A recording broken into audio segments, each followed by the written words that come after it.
All right, so we are down here at the world headquarters of Runaway Campers in Summerfield, Florida. And we're here with Justin Shives from Runaway. And as you guys probably have seen in the last couple of weeks, there are some big changes happening down here in a lot of different aspects. And Justin has graciously agreed to speak with us a little bit about some of the changes. And again, most of you all saw the posts on social media about the changes in the material that they're going to be using to manufacture the 2026 model campers. So Justin, tell us a little bit about what y'all got going on. So that's correct. So all of our 2026 models and up is new material. So in 2020, everybody knows we went from wood to composites. When we came out with that material, it was phenomenal. It's been great for the last almost 6 years now. This material is just completely different.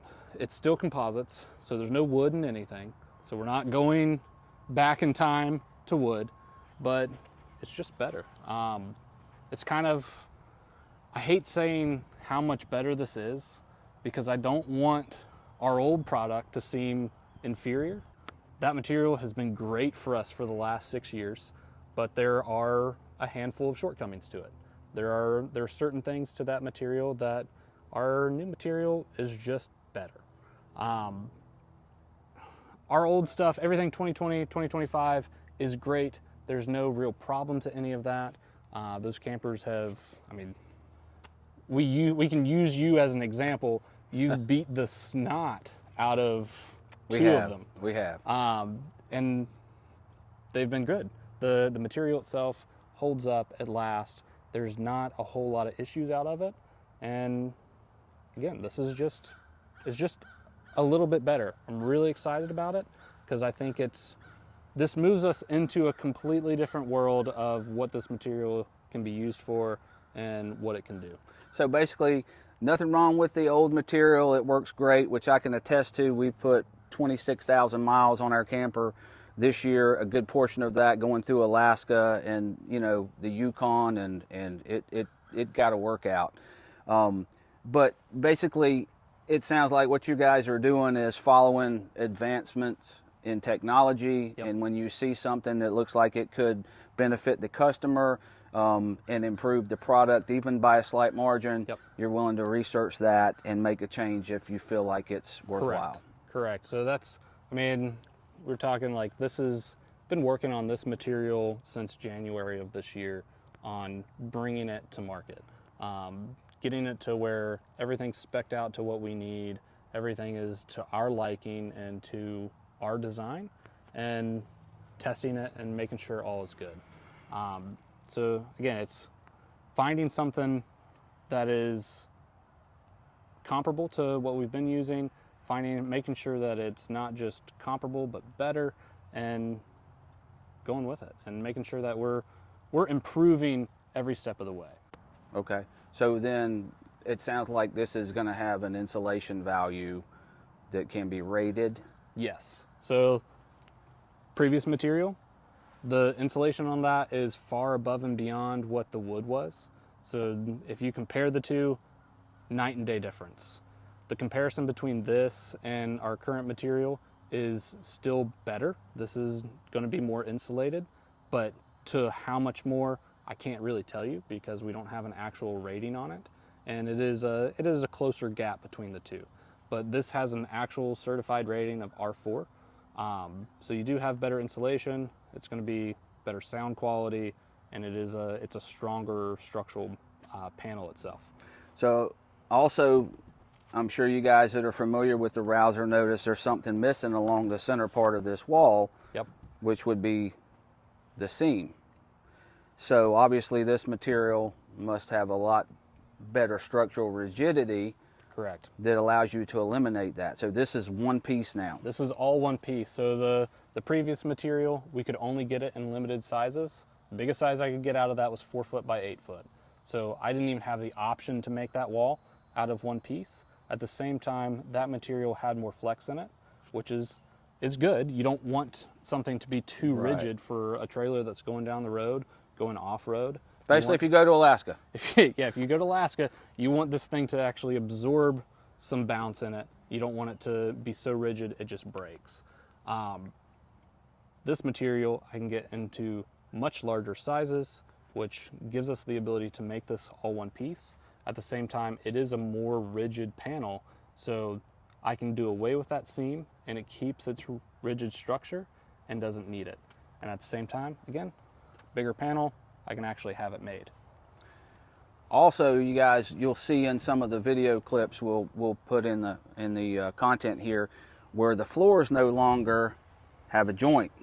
If you notice on your range runners and your Rousers, you have a seam, a joint across the floor, and you'll feel that flex, especially more so I think in a range runner because you're actually standing in that.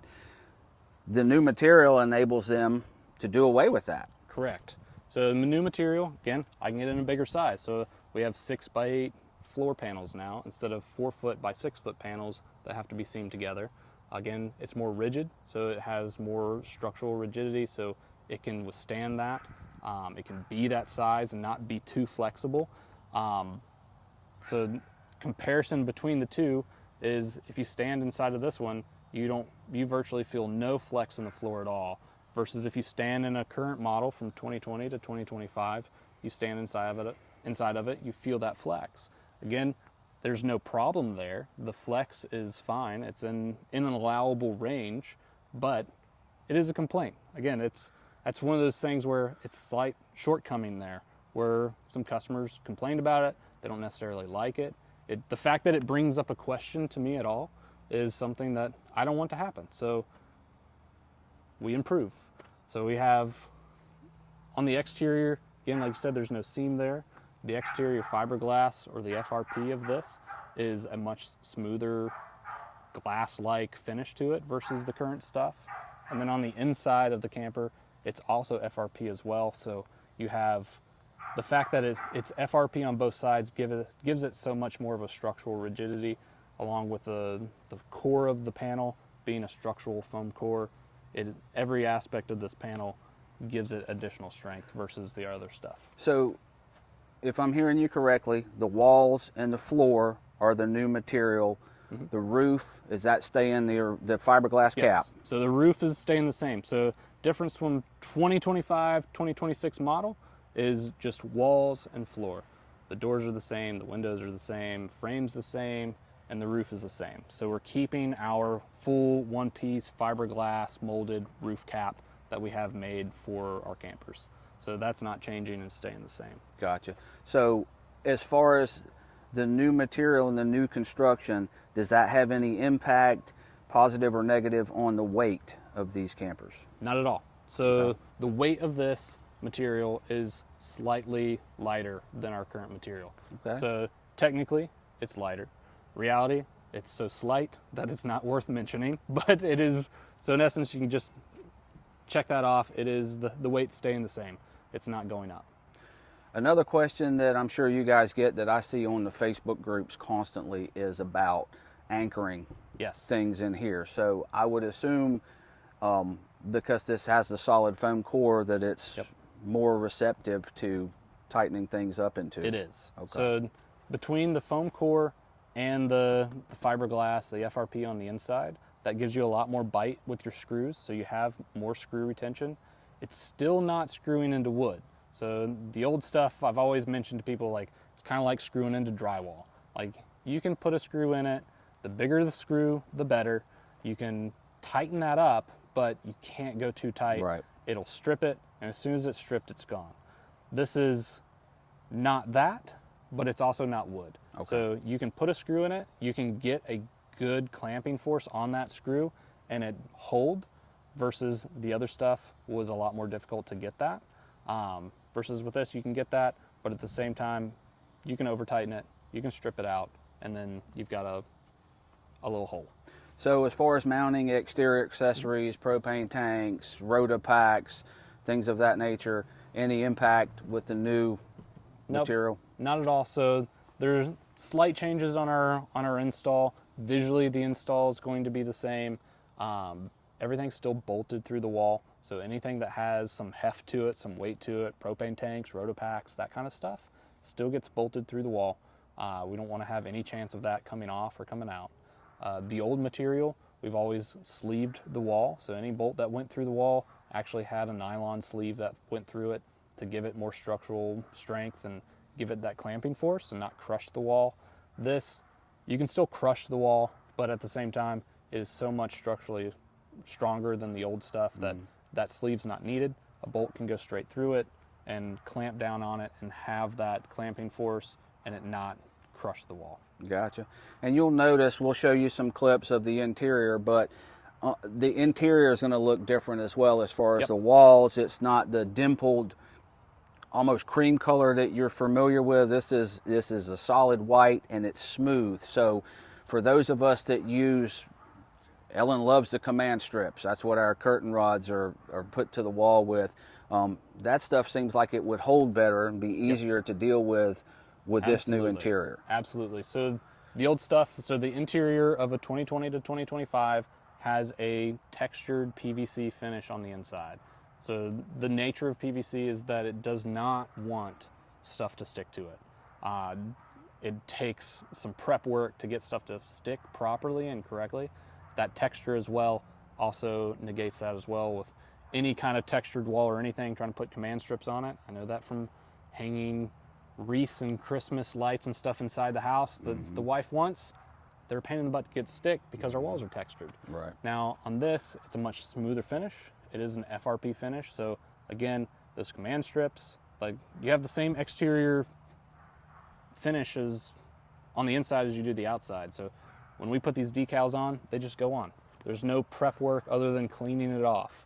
So you can put that inside there. You want to do decals, command strips, wallpaper, all that stuff will go to the inside much easier.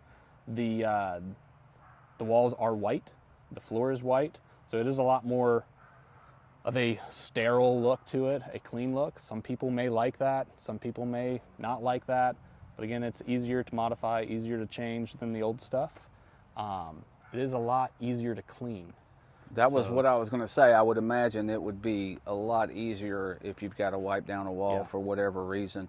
I personally love the look and the feel of the interior on the new, but it's like anything else. It's a little different, so you just have to get adjusted to it. But I personally like everything about the new material, but that's not all.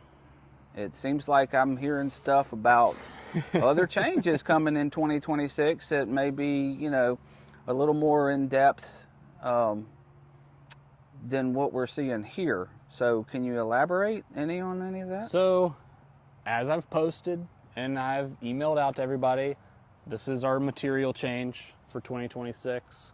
We have more changes coming to 2026. It's not a secret because other people have seen it. We can drive by and see it. We have it posted and listed. Our property is for sale. We are not closing our doors. You can draw what conclusion you would like to from that. It should be relatively obvious if we're selling our property and we're not closing, something's happening. So that is a change that will be further announced before the end of the year. This material is phenomenal and is big enough to build these rousers without seams. I can get so much larger panels. What could that mean? Could something be coming back? I don't know. Maybe. Maybe something's going to make a reappearance. It could. In 2026. Could we be working on something new, completely unrelated to any of that? Maybe several things new. Maybe several new options. Maybe. You have to stay tuned to find out, guys. So if you're not following Runaway on social media, now's the time to click a like and follow and keep up to date on what changes are coming. But thanks, Justin, for taking time out of your busy schedule to spend a little time with us and go over the new changes with this material. We've crawled all around these things since yesterday, and I like it. I like what I see. I mean, you can look at them And especially, I mean, I'm not a tiny guy, as you can see, obviously, and I stand in that rouser and move around, and there is zero flex in the floor. I expected there to be less. I didn't expect there to be none. There is no flex in that floor. So I think this is going to be a huge improvement. And the fact that you're gaining this extra strength in the product along with an R value and not having to get additional weight to pull behind your vehicle is a huge thing. So I think big things are coming. There's going to be some major impacts happening next year. 2026 is going to be a fun year. It's going to be a fun year. Keep tuned. All right, so as we were talking about the new material as far as the floor, one solid piece, and I'm moving around in here. Bad as I hate to admit it, I'm a little over 230 pounds, and but I'm feeling no flex in the floor. It's really solid, so definitely an improvement as far as that part.